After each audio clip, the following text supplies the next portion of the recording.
Bienvenue dans votre bulletin géopolitique pour la semaine du 1er au 7 janvier 2024. Encore une fois, bonne année à tous. On commence cette semaine par Moyen-Orient, Turquie. Dans les années 2000, la Turquie a élaboré le concept de Mavi Vatan, la patrie bleue, qui visait à faire du pays une puissance navale pour retrouver un rôle de premier plan en Méditerranée. En avril 2023, l'effort déployé a commencé à se matérialiser avec l'intégration au service actif du TCG Anadolu, un porte-aéronef qui est désormais le fer de lance de la marine militaire turque. Modélisé d'après le navire d'assaut amphibie Juan Carlos Ier du constructeur naval espagnol Navantia, le TCG Anadolu affiche un poids de 27 000 tonnes, une longueur de 231 mètres et une largeur de 32 mètres, et il est conçu pour opérer des drones de combat type les Bayraktar TB3 et les Kizil Elma, ainsi que des hélicoptères ou même des avions légers d'attaque Urjet. En plus de ses capacités aéronavales, il dispose de la capacité de déployer l'équivalent d'un bataillon grâce à 4 péniches de débarquement. Sous la présidence de M. Erdogan, le 3 janvier, le comité exécutif de l'industrie de défense turque a pris la décision de lancer la phase de conception d'un porte-avions, entre guillemets. D'autres résolutions ont également été adoptées lors de cette réunion. Par exemple, la construction de 4 frégates supplémentaires de type Istanbul a été confirmée. La première devrait être opérationnelle dans les semaines à venir, tandis que les 3 autres devraient être livrées à la marine turque d'ici 2027. Enfin, de nouveaux patrouilleurs hauturiers de type Isar, dont 2 unités sont actuellement en construction, seront également commandés. On ignore si pour le nouveau projet de porte-aéronef turc, la compagnie de construction espagnole Navantia sera à nouveau de la partie. En tout cas, on voit que le complexe militaro-industriel turc se développe aussi en matière maritime, et le futur empire panturc sera donc aussi une puissance navale. En Iran, les milices pro-iraniennes ont intensifié leurs attaques ces dernières heures contre des bases américaines en Syrie, en évoquant le soutien américain à Israël dans l'offensive en cours à Gaza et le ciblage israélien des intérêts iraniens en Syrie comme raison de cette nouvelle escalade. Cette escalade, donc signalée au cours des derniers jours, comprend des attaques contre 2 bases américaines dans la région d'Al-Tanf, dans la campagne de la province centrale de Homs, et contre Al-Shadadi dans la province d'Al-Asaka, au nord-est du pays, de la Syrie, donc, a rapporté l'agence de presse officielle iranienne. La résistance islamique irakienne a revendiqué la responsabilité des attaques de drones contre 2 bases américaines, promettant de continuer à cibler les bastions ennemis. Par ailleurs, l'Observatoire syrien des droits de l'homme a déclaré samedi que pas moins de 77 attaques avaient été menées par des milices pro-iraniennes contre des bases américaines en Syrie depuis le 19 octobre. Pardon, c'est l'agence de presse syrienne et pas iranienne officielle qui a mentionné tout ça. Dans le même temps, cette semaine, l'Iran a subi une attaque terroriste très meurtrière sur son sol lors de la commémoration de la mort du général Qassem Soleimani à Kerman en Iran. Donc, Qassem Soleimani, je le rappelle, avait été abattu par les Américains en Irak le 3 janvier 2020, ce qui avait déjà à l'époque éveillé des craintes de Troisième Guerre mondiale, vite supplantées par l'arrivée du Covid. Donc quelque part, on a un peu le sentiment de raccrocher les wagons entre l'élimination récente du responsable iranien en Syrie et cet attentat. Mais cet attentat a été revendiqué le 4 janvier par le groupe État islamique. Dans un premier temps, il avait d'abord été question de l'explosion de bonbonnes de gaz, et l'Iran a d'abord pointé la responsabilité d'Israël et des USA dans le contexte. Ça paraissait naturel, mais ça paraissait naturel aux Iraniens, mais le groupe djihadiste a annoncé via ses canaux Telegram que 2 de ses membres avaient déclenché leur ceinture explosive au cours du grand rassemblement qu'il qualifie de rassemblement d'apostats, puisque naturellement vous savez, l'État islamique sont des sunnites alors que les Iraniens sont des chiites. Cet événement s'est déroulé près du mausolée de Qassem Soleimani, vous le savez, dans la ville de Kerman, je vous l'ai dit. Et le ministre de l'Intérieur, Ahmad Vaidi, a annoncé jeudi à l'agence ISNA que des mesures de sécurité seraient intensifiées le long des frontières vulnérables de l'Iran avec l'Afghanistan et le Pakistan, puisque ces régions sont des points de passage utilisés par des groupes armés hostiles au gouvernement iranien. J'avais évoqué déjà les problèmes entre les talibans et l'Iran, notamment à propos de fourniture d'eau, il y a à peu près un an. Et là, c'est intéressant parce que ces mentions du ministre de l'Intérieur semblent indiquer que la menace vient plutôt de l'Est, donc du Pakistan et de l'Afghanistan, plutôt que du territoire historique, on va dire, de Daesh en Irak et Syrie. Ce jeudi, le bilan des victimes a été révisé à la baisse, une fois de plus, après que les précédentes déclarations de l'agence de presse officielle iranienne, cette fois-ci, IRNA, avait d'abord fait état de 103 morts. Finalement, on est descendu à 84 morts et 284 blessés. Toujours Moyen-Orient, puisque l'actualité est très chaude dans la région. À Gaza, l'armée israélienne a annoncé ce samedi 6 janvier qu'elle avait achevé le démantèlement des capacités militaires du Hamas dans la partie nord de la bande. Elle se préparait désormais à concentrer ses opérations dans le centre et le sud de la bande de Gaza.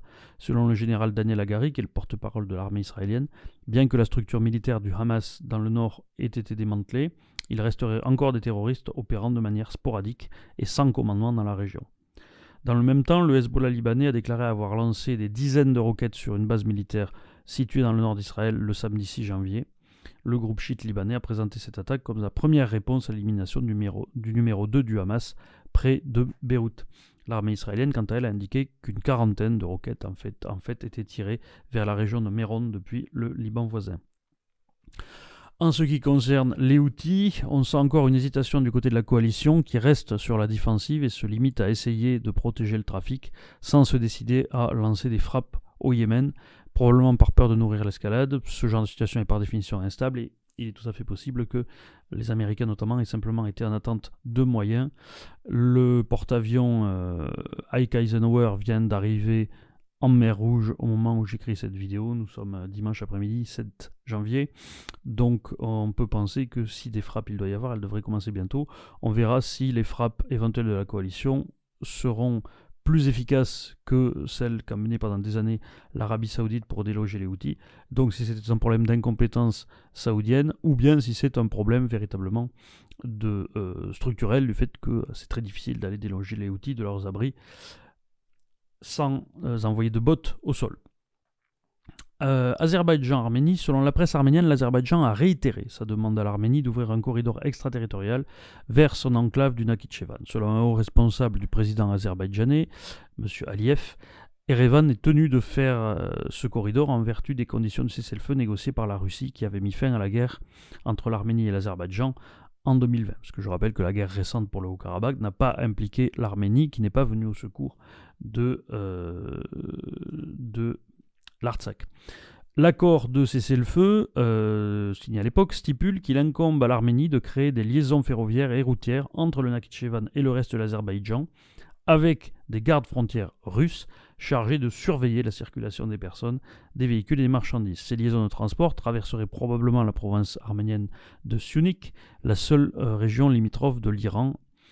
Cependant, le gouvernement arménien a rejeté les demandes de Bakou en affirmant que les passagers et les marchandises azerbaïdjanais ne pouvaient pas être exemptés de contrôle frontalier arménien, en soulignant l'existence de liaisons de transport conventionnelles entre les deux États du Caucase du Sud.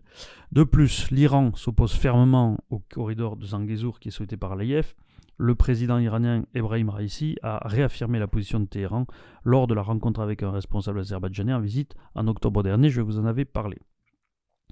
Le principal conseiller en politique étrangère d'Aliyev a déclaré ultérieurement en octobre que le corridor avait perdu de son attrait et que Bakou envisageait désormais de faire cela avec l'Iran à la place. Et c'est effectivement ce dont je vous ai parlé depuis, puisqu'il y a eu des accords entre l'Iran et l'Azerbaïdjan et tout ceci semblait assez bien engagé pour trouver cette alternative. Mais dans une interview accordée au journal allemand Berliner Zeitung et publiée ce jeudi, Monsieur Hadjiyev, donc le conseiller d'Aliyev, a précisé que la construction prévue d'une nouvelle route et d'une voie ferrée reliant l'Azerbaïdjan au Nakhitchevan via l'Iran ne signifiait pas que Bakou avait abandonné l'idée d'un corridor passant par l'Arménie. Il a déclaré « La route passant par l'Arménie est une obligation d'Erevan qui doit être respectée ». Donc je tenais à vous exposer la situation, mais l'information à retenir, c'est ça. C'est que l'Azerbaïdjan n'a pas renoncé au corridor Zangezur avec l'Arménie, même avec la solution alternative proposée par l'Iran, ce qui semblait être le cas. C'est-à-dire des temps où on disait, bon, du coup, ils vont laisser tomber. Mais non, ils continuent, ils maintiennent cette pression. Est-ce que c'est parce qu'ils veulent maintenir ce casus belli, qui a la volonté d'obtenir la continuité territoriale sûre, qui ne dépendrait pas d'une certaine manière du bon vouloir iranien, même s'il y a un accord? Je pense que je serai à la place des Turcs, qui sont les rivaux des Iraniens dans la région. Ce sera assez logique qu'ils ne souhaitent pas dépendre des Iraniens pour cette liaison. Rwanda, République démocratique du Congo. Nouveau rapport de l'ONU qui devrait être publié prochainement vient, d'après les informations qui en ont fuité, encore une fois affirmer que le Rwanda soutient clandestinement le mouvement rebelle du M23 au Congo. Selon les informations qui ont déjà filtré, en s'appuyant sur des photographies probantes, les experts rédacteurs du rapport expliquent que les forces de défense rwandaises ont persisté à pénétrer le territoire congolais, en particulier après le déclenchement des hostilités en octobre dernier. Les combats ont opposé les rebelles du mouvement du 23 mars aux forces armées congolaises avec le soutien de groupes armés Wazalendo qui seraient en fait des milices congolaises locales d'autodéfense. Le rapport révèle que les troupes du M23 ont été soumises à des formations à l'académie militaire de Gako au Rwanda entre mai et juin. Donc en fait, le Rwanda à la fois enverrait des troupes, mais aussi formerait les troupes de la milice. De plus, depuis septembre, des contacts plus étroits ont été établis entre les officiers rwandais chargés de la coordination des opérations dans le Nord Kivu et les dirigeants du M23. Ces interactions auraient eu lieu en parallèle à l'approvisionnement logistique fourni aux rebelles, donc véritablement une aide tout secteur. Malgré les dénégations continues du Rwanda et l'affirmation que le M23 relèverait d'un problème exclusivement congolais, le groupe d'experts de l'ONU rapporte que 5 bataillons rwandais sont impliqués dans le soutien aux rebelles. De son côté, la partie congolaise, qui prétendait ne pas avoir de lien avec la coalition de groupes armés connus sous le nom des Wazalendo, donc les milices d'autodéfense, plusieurs réunions ont été organisées entre les dirigeants de ces groupes armés, dont certains sont sous le coup de sanctions des Nations Unies, et la haute hiérarchie militaire congolaise. Donc on a véritablement une armée, une lutte par groupe interposé qui n'est pas encore une guerre ouverte, mais qui semble de plus en plus nette entre le Rwanda et le Congo. Mexique maintenant. Est-ce que c'est la guerre en Ukraine qui donne des idées à de plus en plus de monde? On peut se poser la question. Après les terroristes du Hamas qui ont utilisé les frappes par drone, vous vous en souviendrez, pour neutraliser les moyens de surveillance israéliens lors de l'attaque du 7 octobre, les criminels adoptent à leur tour cette technologie pour leurs méfaits. Au Mexique, dans l'état du Guerrero, qui est un des plus pauvres du pays, où sont cultivés le cannabis et le pavot du trafic de drogue, un groupe criminel, la Familia Michoacana, aurait utilisé des drones pour attaquer entre 9 et 30 personnes et les tuer effectivement dans un village. Ces incidents ont eu lieu alors que ces populations sont privées de toute protection de l'État. Il n'est pas indiqué dans l'actualité que j'ai lue quel était le motif de cette attaque, s'il s'agit de les faire dégager pour étendre le trafic, je n'en sais rien. Mais ce qui est intéressant, c'est de voir que les criminels commencent à utiliser les drones et que, en général, ceux qui commencent pour les narcotrafiquants mexicains ou sud-américains finissent à un moment donné à arriver chez nous en Europe. Donc il n'est pas impossible que dans les années, les décennies, voire les années qui viennent, on voit arriver l'utilisation de drones dans le trafic par chez nous. Aux États-Unis, Joe Biden prononcera le 7 mars son discours sur l'état de l'Union. C'est une traditionnelle allocution de politique générale des présidents devant le Congrès américain, mais la date est cette fois-ci très tardive, puisqu'habituellement elle est plutôt fin janvier, début février. Le calendrier électoral explique peut-être la motivation d'avoir mis de manière si tardive cette allocution. La date choisie sera en effet le surlendemain du Super Tuesday, qui est une étape cruciale dans la course des primaires pour désigner le candidat des deux grands partis à l'élection présidentielle. Près de la moitié des délégués des conventions désignant les candidats sont désignés ce jour-là. Donc cela donne des tendances lourdes pour l'élection. Par ailleurs, d'après ce que j'ai pu lire, on devra avoir courant février la décision de la Cour suprême sur l'inéligibilité prononcée par l'État du Colorado contre Donald Trump, et donc peut-être que la présidence souhaite être renseignée sur la solution définitive à cette question avant ce grand rendez-vous. En Asie, Chine-Pakistan, le 2 janvier, lors d'une cérémonie à Rawalpindi pour célébrer la mise en service des nouveaux avions de combat J-10C Firebird, dont le Pakistan a commandé 36 exemplaires à Pékin, le chef de la force aérienne pakistanaise a annoncé que le Pakistan recevrait prochainement des FC-31 Gyrfalcon. Le Gyrfalcon est un chasseur-bombardier furtif qui présente certaines similitudes avec le F-35 de Lockheed Martin, et le développement de cet avion chinois est connu depuis 2012. Des questions se posent quant à la capacité réelle du Pakistan à financer et entretenir ces avions de 5e génération, compte tenu de sa situation financière, vous le savez, très précaire. J'ai eu l'occasion d'en parler régulièrement ces derniers mois. Cela pourrait susciter des préoccupations similaires à celles des pays américains qui achètent des avions F-35 américains tout en comptant principalement sur la protection des États-Unis. Donc, c'est-à-dire qu'en fait, tout simplement, ces pays-là savent qu'ils n'auront pas forcément l'usage direct, ou en tout cas que les avions qu'ils achètent ne leur serviront pas, mais que l'intérêt, c'est surtout de s'affirmer comme État client, en l'occurrence de la Chine, pour obtenir sa protection. Asie toujours, le Bhoutan, situé dans l'Himalaya, se prépare à tenir ses 4e élections législatives prévues pour mardi, alors que les défis économiques mettent en lumière la question de sa philosophie, axée sur le bonheur national brut. J'ai rigolé en apprenant l'existence de ça, je ne le connaissais pas, plutôt que sur la croissance économique. Les deux partis en compétition demeurent fermement engagés envers cet indice qui est ancré dans la constitution du pays d'Asie du Sud et qui sert de mesure pour évaluer le bien-être et le bonheur de sa population. Ça sent quand même les gens qui, comme ils ne peuvent pas arriver à générer assez d'argent, disent qu'en fait il faut inventer un indice ad hoc pour mesurer ce qui est bien. Le Bhoutan est un pays de 800 000 habitants, enclavé, dont la taille est comparable à celle de la Suisse. Ça a l'air très petit sur la carte, mais en réalité, c'est parce que c'est coincé entre deux géants. En réalité, ça fait la taille de la Suisse. Le chômage affecte 29% des jeunes au Bhoutan, selon la Banque mondiale, tandis que la croissance économique a stagné autour de 1,7% par an en moyenne au cours des 5 dernières années, ce qui pour un pays du tiers-monde est une croissance naturellement très faible. La Chine et l'Inde sont naturellement très attentives à ce qu'il va se passer dans cette région stratégique. Tout accroissement de l'influence chinoise est vu comme une menace par l'Inde et une fragilisation supplémentaire de sa position sur la frontière. Je rappelle qu'en 2017, il y avait eu la crise du Doklam, qui a été la première grande confrontation indo-chinoise sur la frontière avec accumulation de troupes et qui était justement à ce qu'on appelait la trijonction, c'est-à-dire la frontière ou tout près de la trijonction, c'est-à-dire la triple frontière Inde-Chine-Bhoutan.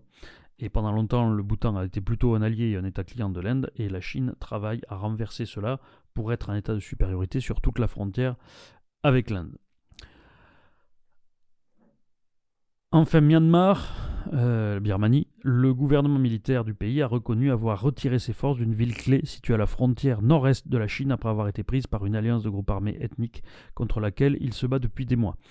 La chute de cette ville, qui s'appelle Laokang, jeudi soir, est la plus importante d'une série de défaites subies par le gouvernement militaire du Myanmar depuis que l'alliance ethnique a lancé une offensive le 27 octobre que j'ai évoqué lors de plusieurs dernières émissions. Cette chute souligne la pression que subit le gouvernement alors qu'il combat les guerriers pro-démocratie à la suite d'une prise de contrôle militaire en 2021, je le rappelle. Le porte-parole du gouvernement du Myanmar, le général de division Zaw Min Tun, a déclaré samedi au Popular News Journal, un site internet pro-armée, que l'armée et ses commandants locaux avaient renoncé au contrôle de Laokang après avoir examiné de nombreux aspects, notamment la sécurité des membres des familles et des soldats stationnés là-bas. Il a déclaré que l'armée avait également pris en considération les relations du Myanmar avec la Chine, située de l'autre côté de la frontière avec Laoking, qui est un petit peu le parrain du régime de la junte, même si les relations ont été tendues au début. Et elle semble aujourd'hui, la Chine, entretenir aussi de bonnes relations avec l'Alliance alternative, donc jouer sur les deux tableaux, et elle cherche surtout à mettre fin au combat pour maintenir la stabilité dans ce pays qui est frontalier. Pékin a en effet protesté après que des obus d'artillerie sont tombés sur son territoire mercredi, blessant 5 personnes. Zaw Min Tun a déclaré que l'Alliance avait tiré les obus et qu'elle avait tenté de rejeter la faute sur l'armée afin de nuire à ses relations avec la Chine. Enfin, pour terminer, en même temps qu'au Bhoutan, il doit se tenir cette semaine des élections au Bangladesh où la même présidente est au pouvoir depuis 15 ans, qui est accusée naturellement d'autoritarisme par son opposition et qui est prisée par ses soutiens pour les forts résultats économiques qu'elle a depuis longtemps. Cela fait plusieurs années que la croissance économique du Bangladesh est très forte, de l'ordre de 7%. Voilà pour les actualités de cette première semaine de l'année, que je vous souhaite encore très bonne, et je vous dis à bientôt pour de nouveaux formats. D'ici là, vous laissez pas faire.